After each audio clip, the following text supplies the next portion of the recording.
Kasus pembunuhan berencana Nofriansah Yosua Huta Barat memasuki babak akhir. Usai menjalani persidangan yang panjang, kelima tersangka yakni Ferdy Sambo, Putri Chandrawati, Richard Eliezer, Kuat Ma'ruf dan Ricky Rizal akan menjalani sidang vonis pekan ini. Dalam sidang vonis pertama yang berlangsung pada Senin 13 Februari, majelis hakim yang dipimpin oleh Hakim Wahyu Iman Santoso telah memutus hukuman untuk Ferdy Sambo dengan hukuman mati.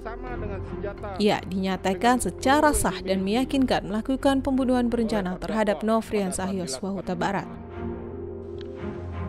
Mengadili, menyatakan terdakwa Ferdy Sambo SH MH telah terbukti secara sah dan meyakinkan bersalah melakukan tindak pidana turut serta melakukan pembunuhan berencana dan tanpa hak melakukan tindakan yang berakibat sistem elektronik tidak bekerja sebagaimana mestinya yang dilakukan secara bersama-sama. Menjatuhkan pidana kepada terdakwa tersebut oleh karena itu dengan pidana mati. Memerintahkan terdakwa. Kematian Yosua diungkap kepolisian pada tanggal 11 Juli 2022, 3 hari setelah kematiannya melalui konferensi pers yang disampaikan Divisi Humas Polri. Saat itu kepolisian mengatakan akan melakukan penyelidikan lebih lanjut. Sehari setelahnya atau tanggal 12 Juli 2022, Kapolres Metro Jakarta Selatan nonaktif Kombes Budi Herdi Susianto memberikan keterangan bahwa Yosua menodongkan senjata ke arah Eliezer usai kepergok masuk ke dalam kamar Putri Chandrawati, sehingga kemudian terjadi baku tembak. Di hari yang sama, Kapolri Jenderal Listio Sigit Prabowo membentuk tim khusus yang dipimpin oleh Wakapolri Komjen Gatot Edi Pramono untuk mendalami kasus ini. Ferdy Sambo pun secara resmi dinonaktifkan dari jabatan sebagai Kadif Propam Polri pada tanggal 18 Juli 2022. 3 Agustus 2022 menjadi titik balik kasus ini, yang semula mengarah pada aksi bela diri kemudian berubah menjadi aksi pembunuhan. Eliezer ditetapkan menjadi tersangka. Di bulan yang sama, tim khusus Polri menetapkan 4 tersangka lainnya. Kasus ini menemui titik terang saat Richard Eliezer mengajukan diri sebagai justice kolaborator pada tanggal 8 Agustus 2022. Ia mengungkap apa yang terjadi di rumah dinas Ferdy Sambo di Duren 3 pada 8 Juli 2022. Di muka sidang, ia mengatakan tidak ada baku tembak. Penembakan terjadi atas perintah Ferdy Sambo.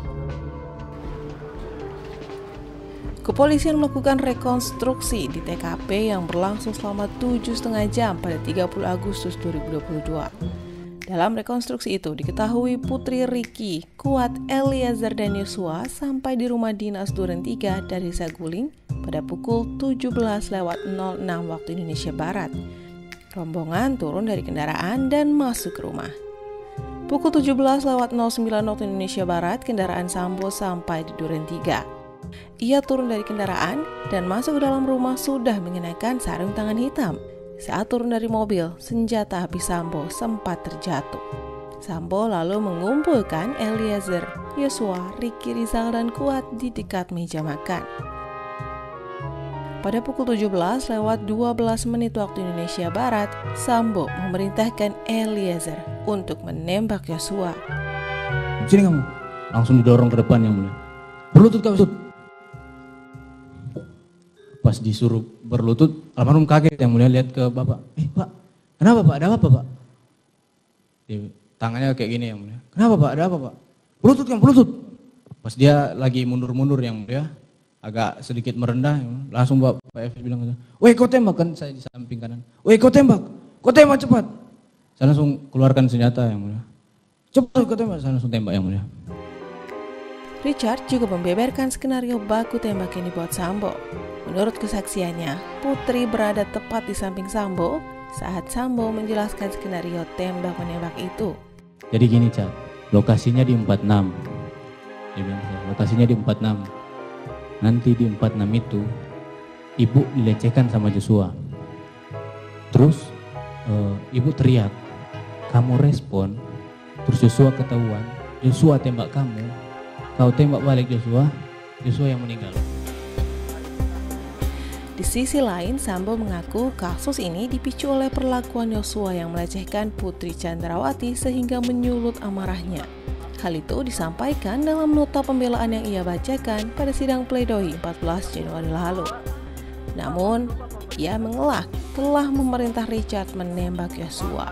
Dalam sidang pledoi itu, ia mengaku tidak memiliki niat untuk merencanakan pembunuhan. Sementara, skenario tembak-menembak dibuat secara spontan usai penembakan terjadi. Majelis Hakim yang mulia, Jaksa Penuntut Umum, dan penasihat hukum yang terhormat. Penderitaan yang menimpa saya dan keluarga hari ini diawali dari peristiwa yang dialami oleh istri saya, Putri Chandrawati, pada tanggal 7 Juli 2022. Pada tanggal 8 Juli 2022, istri saya yang terkasih Putri Chandrawati tiba dari Magelang dan menyampaikan bahwa dirinya telah diperkosa oleh almarhum Yosua sehari sebelumnya di rumah kami di Magelang. Istri saya Putri Chandrawati terus menangis sambil menceritakan bagaimana kejadian yang telah dialaminya tersebut. Tidak ada kata-kata yang dapat saya ungkapkan saat itu. Dunia serasa berhenti berputar, darah saya mendidih, hati saya bergejolak, otak saya kusut membayangkan semua cerita itu. Saat pembicaraan dengan Ricky Rizal maupun Richard Eliezer di Saguling, sama sekali tidak ada rencana maupun niat yang saya sampaikan untuk membunuh Yosua, sebagaimana yang dituduhkan penuntut umum dalam surat tuntutannya yang hanya bersandar pada keterangan terdakwa Richard Eliezer. Dengan amarah yang memuncak, saya mengkonfirmasi Yosua mengapa ia berlaku kurang ajar terhadap istri saya. Namun Yosua menjawab dengan lancang, "Kurang ajar bagaimana, Komandan? Seolah tidak ada satu apapun yang terjadi. Kesabaran dan akal pikiran saya pupus. Entah apa yang ada di benak saya saat itu. Namun seketika itu juga terlontar dari mulut saya, 'Hajar Chat, kamu hajar Chat.'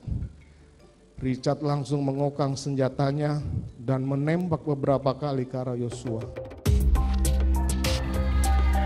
Richard Eliezer dituntut 12 tahun penjara oleh Jaksa Penuntut Umum dalam sidang tuntutan pada 18 Januari 2023 lalu. Sementara Ferdi Sambo sebagai dalang pembunuhan dituntut hukuman penjara seumur hidup. 3 terdakwa lain yakni Putri Chandrawati, Kuat Maruf, dan Ricky Rizal dituntut masing-masing 8 tahun penjara. Hakim telah memutus hukuman mati untuk Ferdi Sambo sebagai dalang pembunuhan berencana ini. Namun bagaimana dengan hukuman Richard Eliezer sebagai justice kolaborator yang mengungkap fakta kasus ini? Dan bagaimana nasib 3 terdakwa lain? Bola panas ini ada di tangan hakim pada sidang vonis yang berlangsung hingga tanggal 15 Februari mendatang.